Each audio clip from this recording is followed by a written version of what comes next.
Hello, VITs. It's Mrs. Ray. I am the Gifted and Talented Coordinator, and I'm so excited for you to be watching this video for your annual recap about the Gifted and Talented and Academic Enrichment programs here at Liberty STEAM Charter. As some of you know, this is our fourth year as a program, and we began back in 2022 after the initiation of the idea from Miss Shasta Smith, who we know and love. And then the program expanded to include gifted and talented services as we moved onto the Elementary Academy campus. And now we are a fully encompassing program spanning from kindergarten through fifth grade. There are two components to our program model. The first component is the academic enrichment area. That is where we are supporting scholars through a talent development program.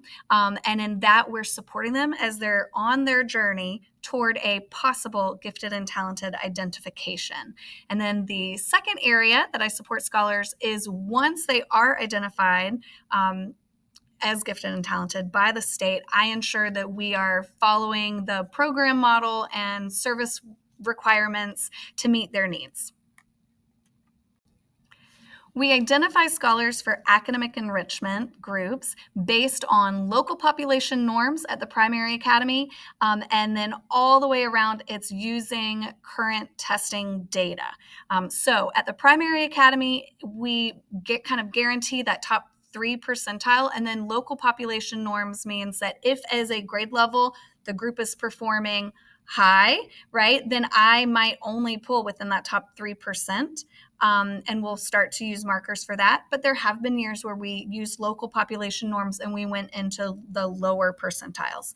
At the elementary academy, scholars qualify for academic enrichment based on performance data, and there are many, many more identifiers than just MAP. So we revisit it following fall MAP testing and following winter MAP testing at the primary academy. And at the elementary academy, we're truly using anytime there's a testing cycle, whether it be, a MAP test, SC Ready test, COGAT, and Iowa, and we're using that new data to help us identify scholars that we can support.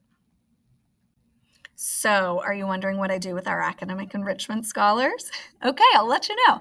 At the primary academy, I largely built the curriculum based off of the primary education thinking skills units, and then I've added my own Miss Ray flavor based on my knowledge of the additional testing skills that they might need to support them. We are not practicing for a test. I'm just exposing them to the types of thinking, the ways of reasoning, so that when they encounter those types of thinking later, or maybe the vocabulary, they feel comfortable and they can truly perform their best. And it's not the situation that they've just never been exposed to a word like symmetry or analogy, right?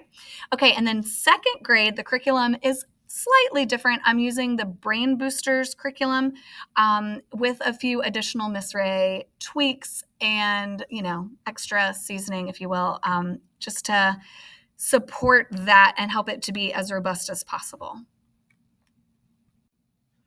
All right, so that leads me to talk about our third, fourth, and fifth grade academic enrichment scholars. I have a very exciting opportunity this year in that this will be my first year kind of developing and expanding academic enrichment among the third, fourth, and fifth grade scholars. I've thought about this a lot, and I know what has worked historically, and I have thoughts about where else we could go. So a quick summary of what would I do with AE scholars in third through fifth grades is a mix of a lot of different things: vocabulary, writing, critical thinking and reasoning, nonverbal thinking, and really just logic style experiences. It's not going to be one clear unit all the time. It will feel very diverse in nature, and that is by design because all of our scholars have different types of strengths, and I'm trying to appeal, to each of those as the year goes on. But again, the goal is to support them after they've hit that one dimensional qualifier to help them get the second one.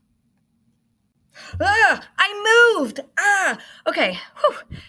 Sorry to move around on you there. So let's talk about the breakdown about how all of this might look this year. So in kindergarten and first grade, we will begin pullouts following the fall map test, and we'll analyze that data. And that first date area is going to be the Tuesday after Labor Day. That is the goal. And so I would pull them on Mondays and Tuesdays, any that we don't have a holiday, and it would be 30 minutes, one time a week ish. Still have not made that schedule yet. So don't call me out on that being in writing yet. All right, then next, second grade, same thing. The schedule is going to be determined once we get our fall map data. We'll take a look at that fall map data with the heaviest weight, and then we'll also revert back to some of the spring data. And that will also get rolling following Labor Day. Third through fifth grade, same thing. This time they've got additional identifying elements besides map. So they've got some fresh SC ready data, right?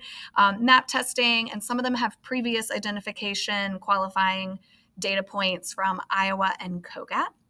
And then let's start to move our thoughts to the gifted friends. So you can see some of my already identified numbers for academic enrichment with third, fourth, and fifth grade, but that is going to go up, right? And so then we've also got my Wednesday group, which is the fourth grade GT pullout, and then my Friday group, which is the third grade GT pullout. Just reassuring those teachers, yes, they will still go to CCC on Fridays if they're in third grade. I just modify my schedule based on what's happening around campus. Ugh, I moved again. Ugh, sorry about that. Okay, let's start to unpack how does a scholar get identified as gifted and talented by the state of South Carolina? You ready?